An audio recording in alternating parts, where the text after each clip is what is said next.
Hey, welcome, ladies and gentlemen, to another episode of the Ambassador's Court with your host, one of your hosts today, Joseph C. Grant Jr., and my man, Gary Edgenay. All right.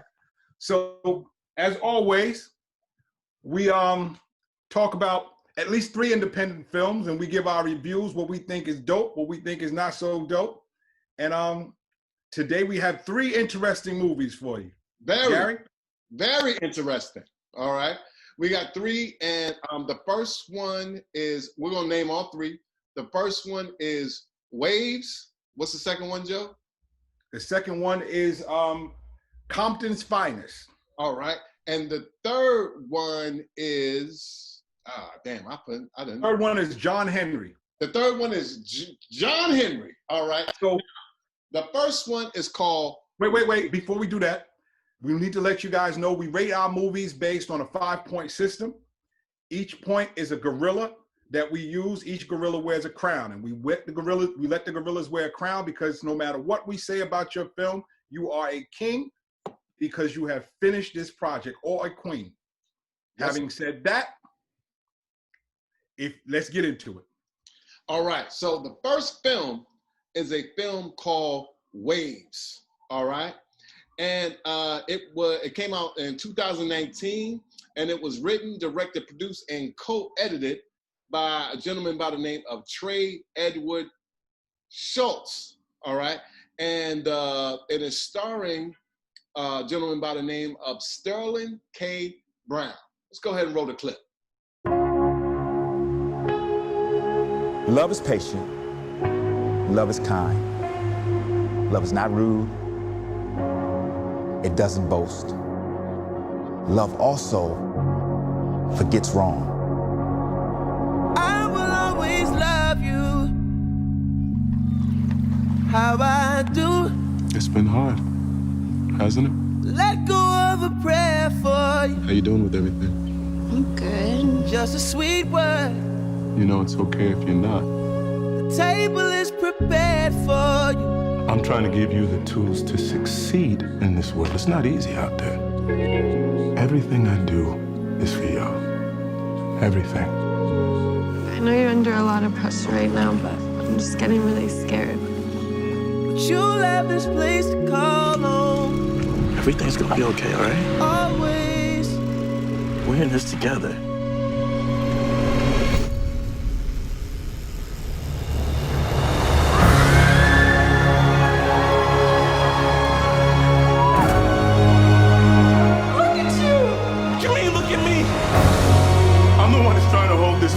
You pushed him!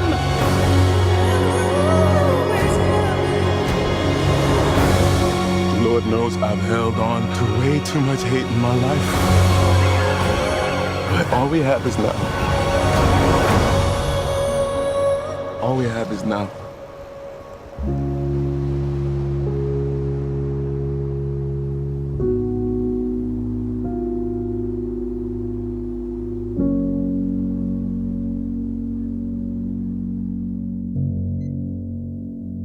All right, so Waves.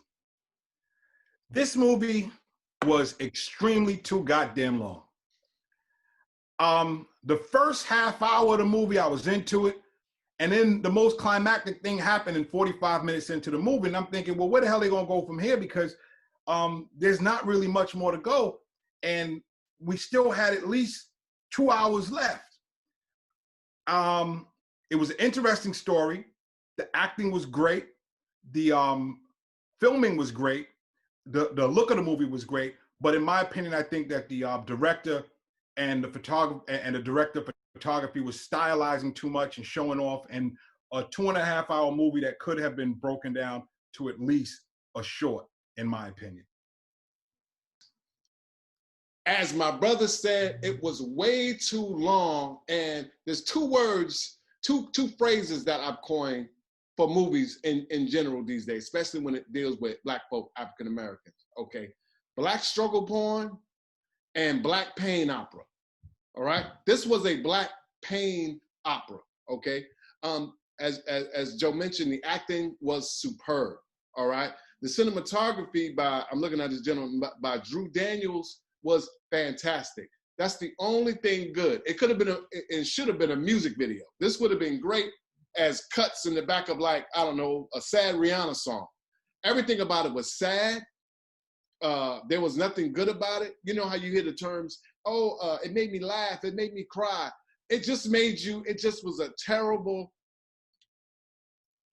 there was nothing good about the film, and something happens as a climax, right, which I'm gonna get into later. And it's like, well, where do you go from here? Okay. And also, there was a lot of, like, this is one of those movies I thought was going to be something, and it was something else. I thought it was going to be about this beautiful middle-class family and their struggles, almost like a dramatic Cosby show. And it was nothing but reinforcing of negative Black stereotypes. Don't watch it. I hated it. God damn. Well, I'm gonna say this. I can't say I hated it. I just don't have the motherfucking time left on my life to give it another look. It's too goddamn long. The writing was not cohesive. The characters were weak. They developed the father as this really strong dude, and then all of a sudden he turned into this little wimp, started crying at the end.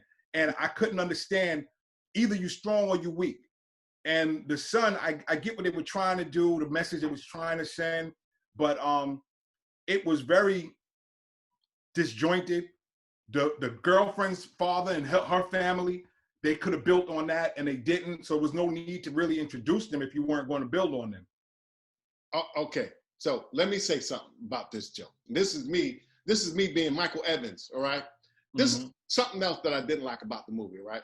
It says during the synopsis that this is about a suburban African-American family, right? But there was nothing in the movie, because they could have just been human. Why are you saying that it's Black unless there's something in the movie that's around being Black? And there was really nothing around being Black. However, both the children, all right, the son and the daughter, who are Black, dated people who are non-Black, right? Which is whatever.